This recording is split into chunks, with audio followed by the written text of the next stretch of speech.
Yo, what's up, y'all? Today I'm going to be going over this quick little leveling Druid build for the beginning of Season 8 here, for anybody who's trying to play Druid this season. I think, as usual, Druid's going to be a pretty strong choice. But yeah, this is, as you read, this is going to be like a tornado Druid, so if you're into doing, nature magic, this is, I think, a perfect build for you to do for leveling this season. But yeah, let's get into it real quick. So the first thing you're gonna take is Storm Strike.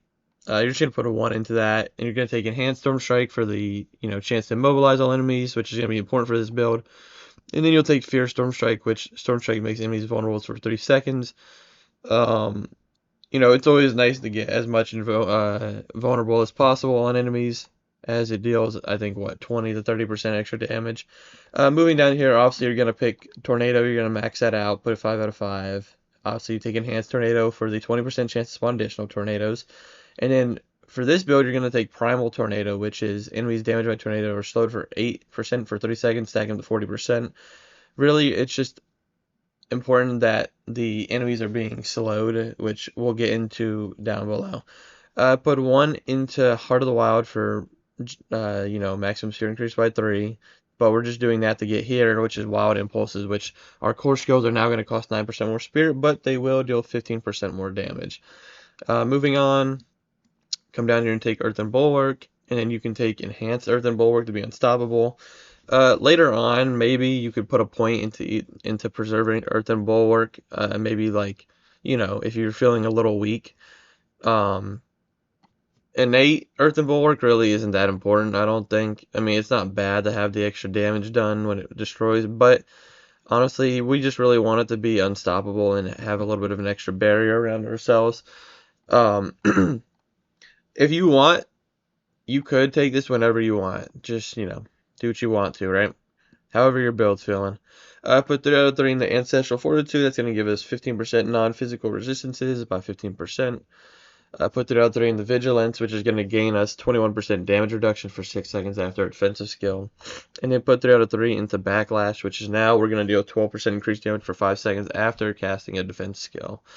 And then the other defense skill you want to pick up is Blood Howl, which is going to make us heal for 20% of our max life. Obviously, put 1 in the Hands Blood Howl, which is going to give us that quicker cooldown.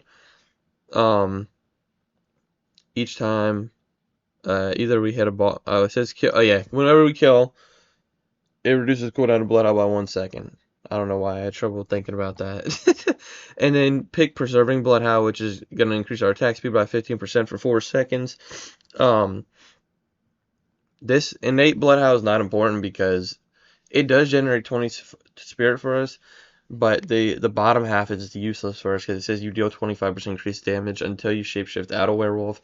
This build is mainly going to be out of werewolf, so that would not help. If you were doing like a werewolf build, this would be better choice, but we're going to go with the 15% increased attack speed.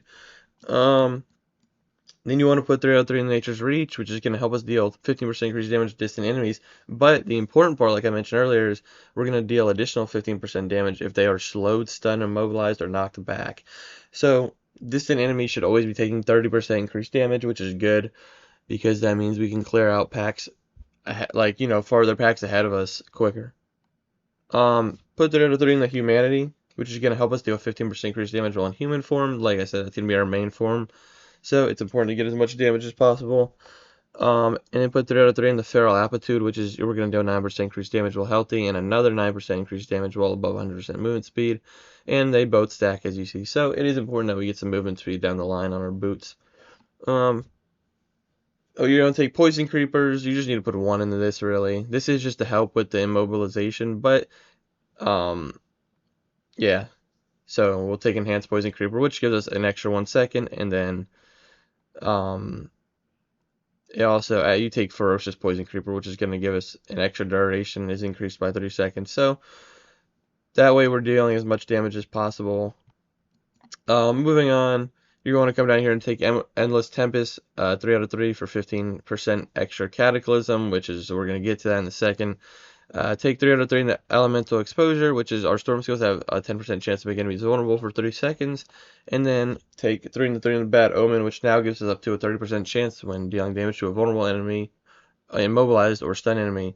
That Lightning Bolt will also hit, dealing damage. Take 1 into neurotoxin, which is good because now we'll be doing even more slowing. And then put the other in the venom. It says unit companions gain 30% bonus critical strike damage against poison enemies. Like I said, we're going to be doing a lot with creepers, poison creepers, so we'll deal some increased critical strike damage. I think down the line, if you have really good critical strike damage, you probably could switch in a brutal poison creeper to give us increased critical chance. They are strangled by poison creepers to just do even more damage. But I think off rip, I think ferocious is the better choice. But once you get your stats up, I'd definitely switch in the brutal poison creeper. Moving into the bottom here, we're going to put 3 out of 3 into Defiance for 12% increased damage when nature magic kills against elites. Put 3 out of 3 in the Natural Disaster, which is going to gain our storm skills to deal 12% increased damage to enemies who are stunned, immobilized, or knocked back. So that's, there you go, another form of dealing extra damage to immobilize enemies. And 3 out of 3 in the Renaissance, no, Resonance? Whatever you say that, but nature magic skills deal 6% increased damage, and it's triple this bonus if an earth skill is next to this next skill cast after a storm skill. So I guess if you use your earth and bulwark, you'll do triple this damage. Put 5 out of 5 in a cataclysm to get that extra bonus down there, which is casting cataclysm. Slow surrounding enemies by 70% for 8 seconds. Put 1 in the Prime Cataclysm for an increased duration, and then Supreme Cataclysm to make enemies vulnerable for 6 seconds. Put 1 in the Catastrophe. This is just like a bonus point I had left over. That'll give you 5% increased damage for 8 seconds after casting an ultimate skill. And then put your key passive as Perfect Storm, which, as you see, skills that you cast grant 2 spirit and deal 60% increased damage. When damaging a vulnerable, immobilized, or slowed enemy. And that'll be helpful for our spirit regen when using Tornado. So yeah, that's all the points right there. I'll get into some of the choices I picked down here for our spirit boons. The first one I went with on the deer is Gift of the Stag. This is going to give us 40% max spirit, and we gain 5 spirit every second. This is going to be a pretty mana or spirit, I guess in this case, intensive build. So I think having the 40 extra spirit plus us getting 5 every second is going to be a really good choice. And then on the eagle, I went with 2. So I went for the 30% maximum life, which would be nice to be a little extra tanky. And then I went with the 20% attack speed. So I think with the bonus between that and Bloodhowl, we should be getting some good attack speed. Like I said, you could choose really whatever works for your build best, but this is just what I'm going with. For the wolf, I went with Calamity, which is going to extend the duration of our ultimate skills by 35%. That'll be nice to have Cataclysm up for a long time. And then the thing that'll work with it is Calm Before the Storm, which is now our nature magic skills have up to a 10% chance to reduce the cooldown of our ultimate skill by 2 seconds. So that should help us not only have Cataclysm last longer, but we should get it back sooner. And then I'll just kind of go over some of the aspects that I picked. I just went with Disobedience to get us some extra armor. I kind of chose like some stuff to put on the armor for tempering, like Earth and Bulwark, cooldown reduction, fortified generation. That stuff is just what I think is the best. Like I said, you can kind of go what works for your build the best. I went with Juggernaut. That's going to gain us 600 armor, but obviously our evade has 100% increase to cooldown, but that's not that big of a deal. Runic, I went with Intercom, which is when we deal increased damage. But we also triple this bonus after standing still for 3 seconds. So this will be good for, using Tornado. You could just hit shift and spam the shit out of right click.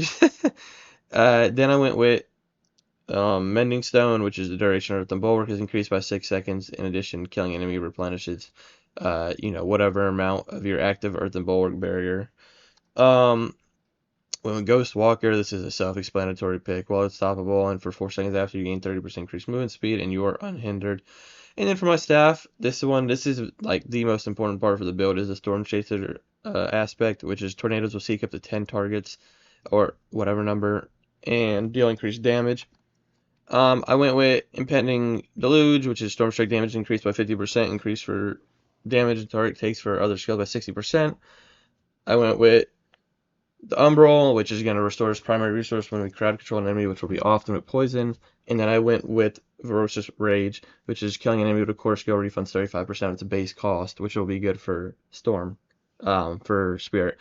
But yeah, y'all, that's the video right there. The new season's today. I appreciate it, buddy. Make sure you leave a like and a sub if you like this and want to see more. And I'll see y'all later. Peace.